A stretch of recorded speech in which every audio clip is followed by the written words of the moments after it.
Hi, sweeties. How are you doing? Welcome to Seminar. Thank you so much for the support. Hope you all are doing great. So I came across this video where they were talking about how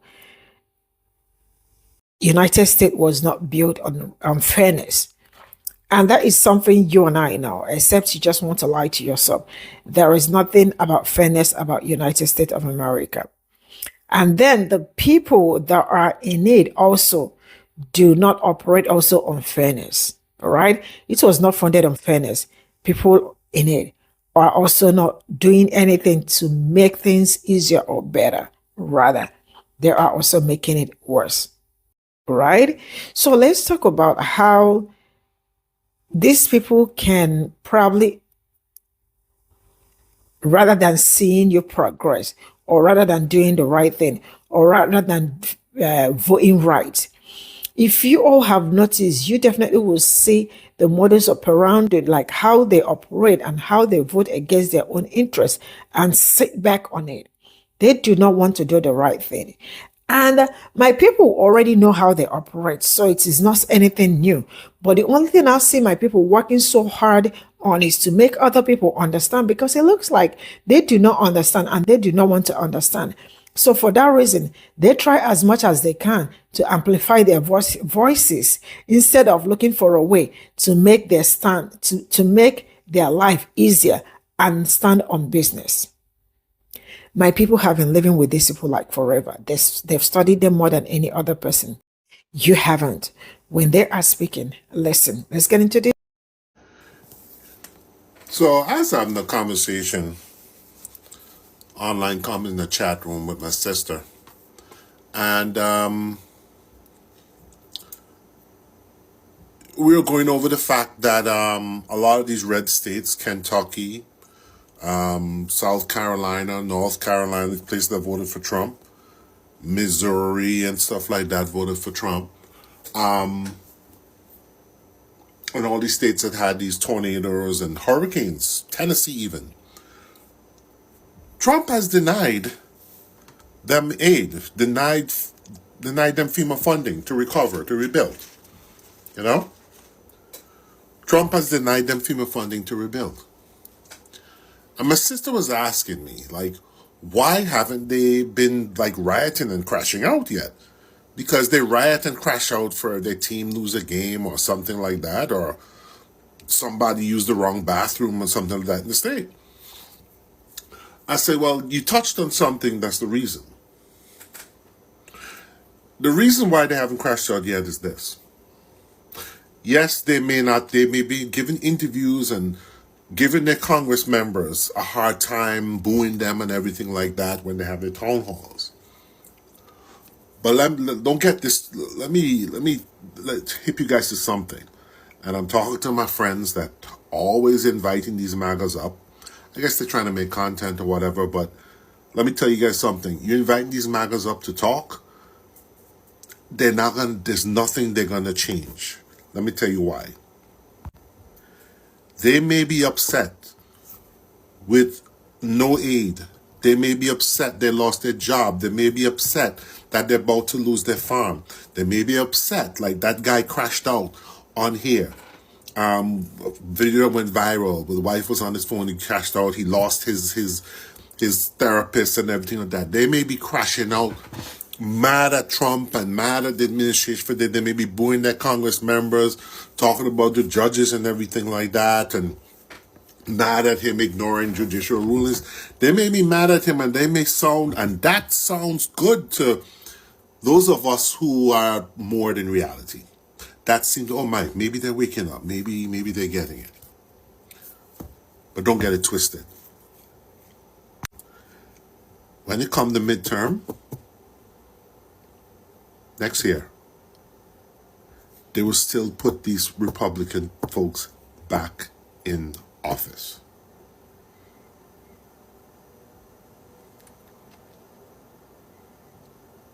You know why? Because of shit they just did. They sent the Justice Department to some little town in fucking California to investigate because a trans athlete qualified for some track meet.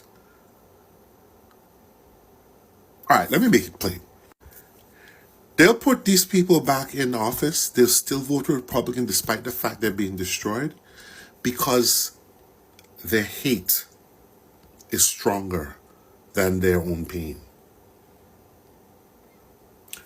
Their hate is stronger than their own pain. The desire to maintain dominance at all costs is stronger than any motivation that would come out of their own pain. Any self-defensive or protective or socio-political action that would be motivated on the backs of their own personal pain, that is weaker than their hate.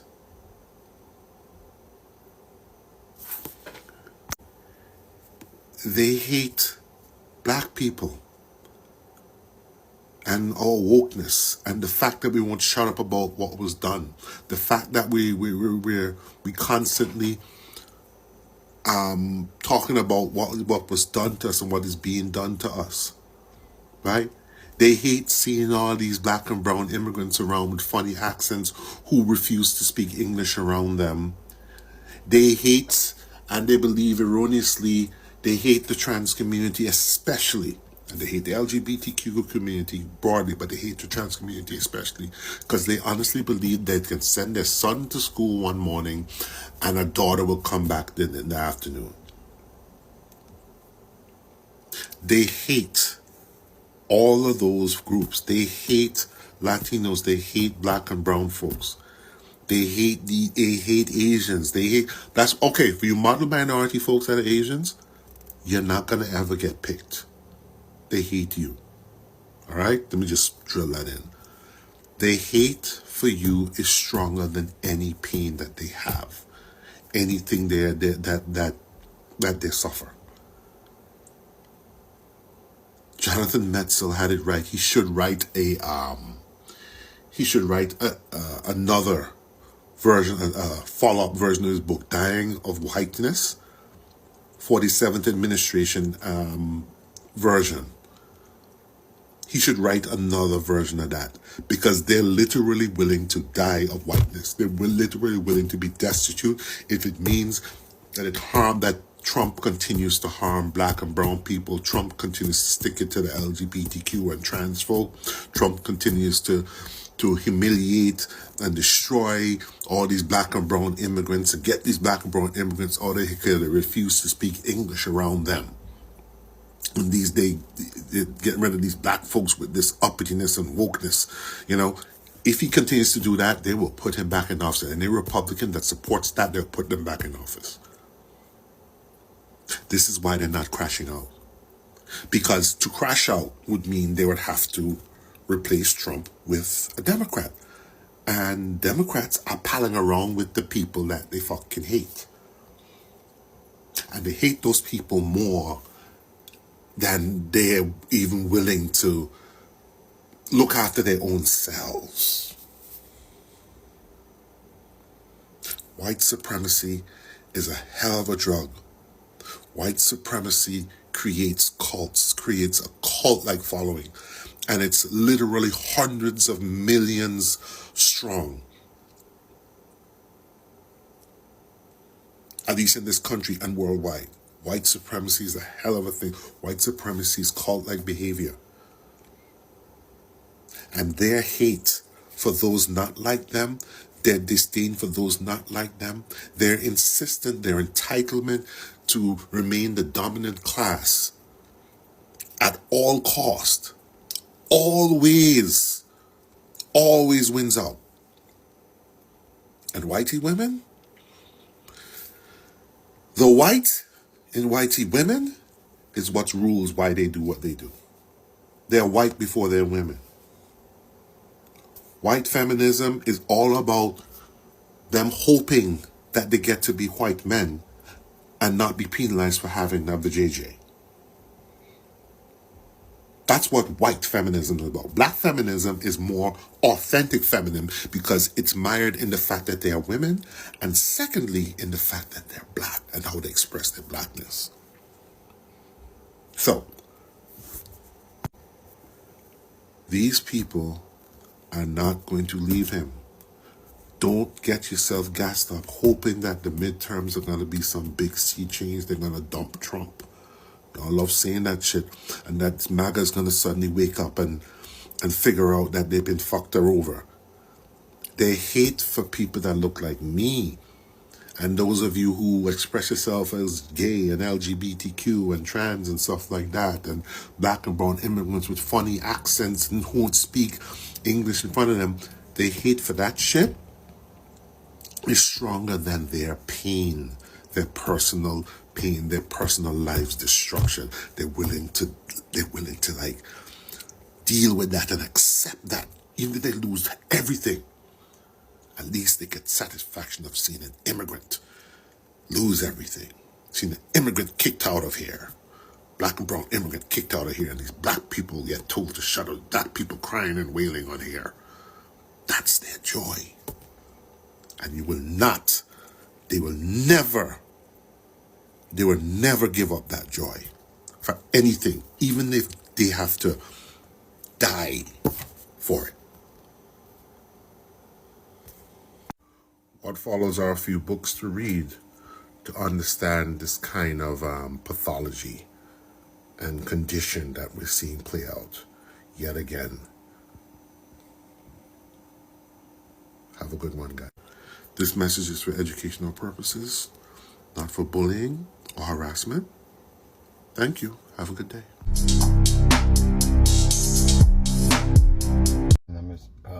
First of all, this country was not constructed on fairness.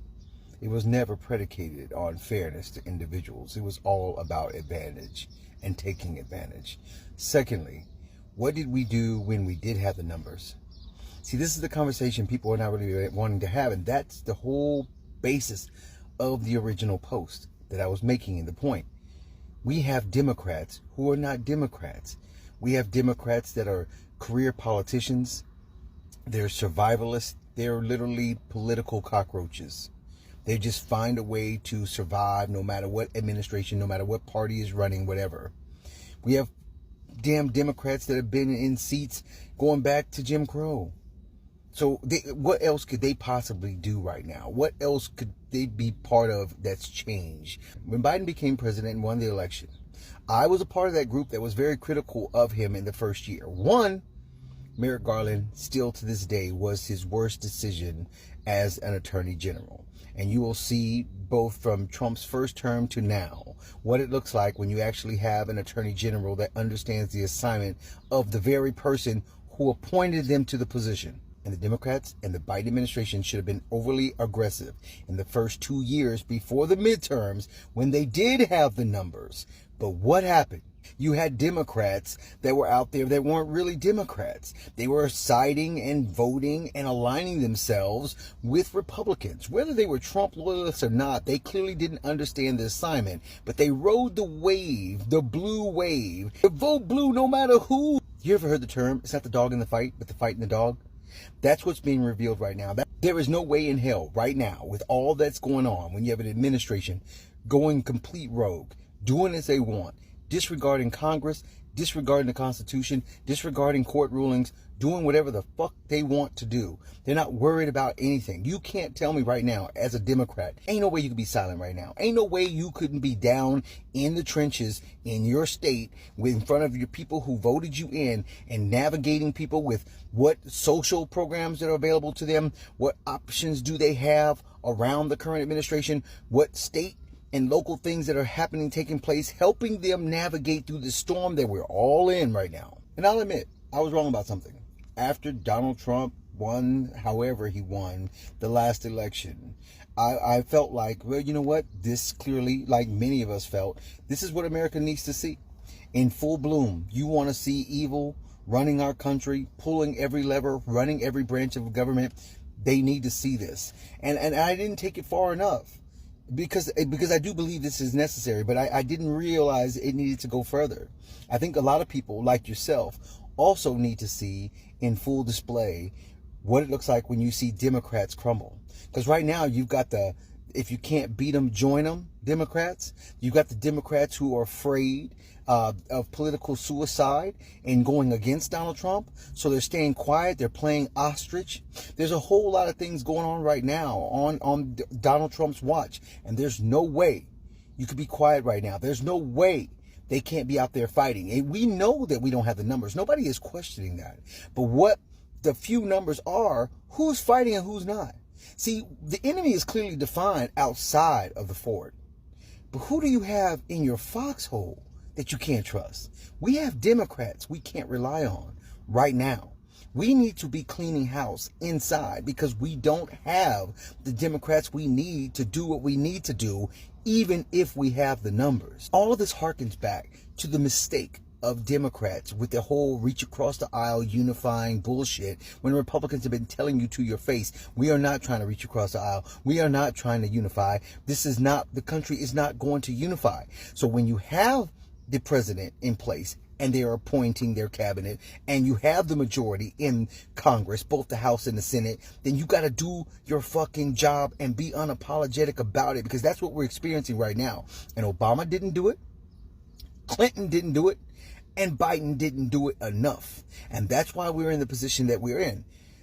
Obama allowed Mitch McConnell and the Republicans to stonewall them so that paved the way for Donald Trump to stack the Supreme Court that will eventually give him immunity, that will give him protections over the bullshit that he's currently doing today, because he's taking advantage of what it looks like when he has the majority and he's pushing his agenda. And Mitch McConnell now walking around, bumping into walls, looking like the Walking Dead. Oh, I don't know what we're doing. I have no idea what his current state of his mind is, but I hope his mind is sharp. I hope he can understand what's going on despite his physical deterioration of what's happening to him. I hope his mind is aware and can think and see everything that's going on around when this country's going to shit, and him not being able to do or say anything about it. Because that would mean that the last chapters of his life, he will go down experiencing what most Americans are going through. This is all I got from this video, and a very big shout out to this young man. The truth is that these people absolutely know what they are doing. It's quite unfortunate that some people are not able to read the room. Some people are not able to read the handwriting on the wall, because tell me how you are a brown person and you are not able to understand that people that you are operating with, or people that you surround yourself with, or people that you think that they are the ones, like, to redeem you, are not for you.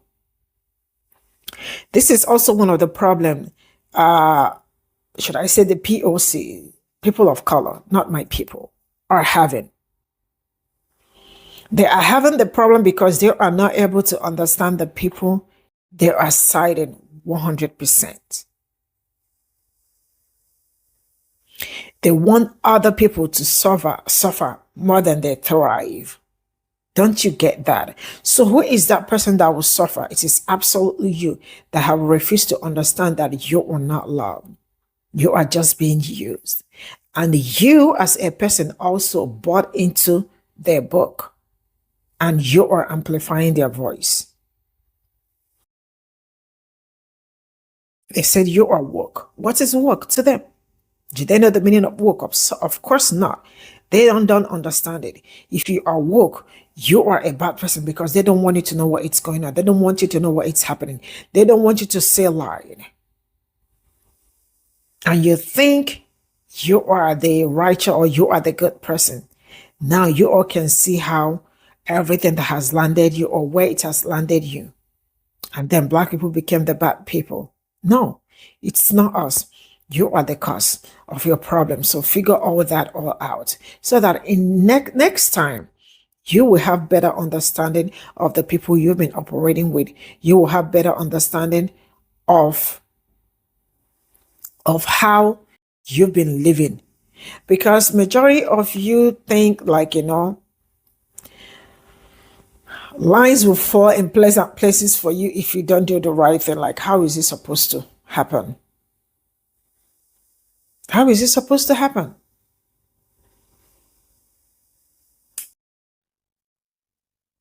They will rather die than to save themselves. How would you not save yourself? No, saving myself is not the main thing. Whatever happens, let it happen. And if you look around, you absolutely will see how all these things are playing out. Or are they not playing out? Of course, they are playing out. Racist white supremacists, their hatred is stronger than any other thing. They would go any length. They would do anything to make sure that you did not get to where you are going to. Stop amplifying their voices. Stop helping them. Stop pampering them. Stop uplifting them. So it's because that you uplifted their voices. That's why you are being sent home. My people have been living with these people for how many years? They know them better than any other person. So when they speak to you about some certain things, listen, lock up. Bye for now.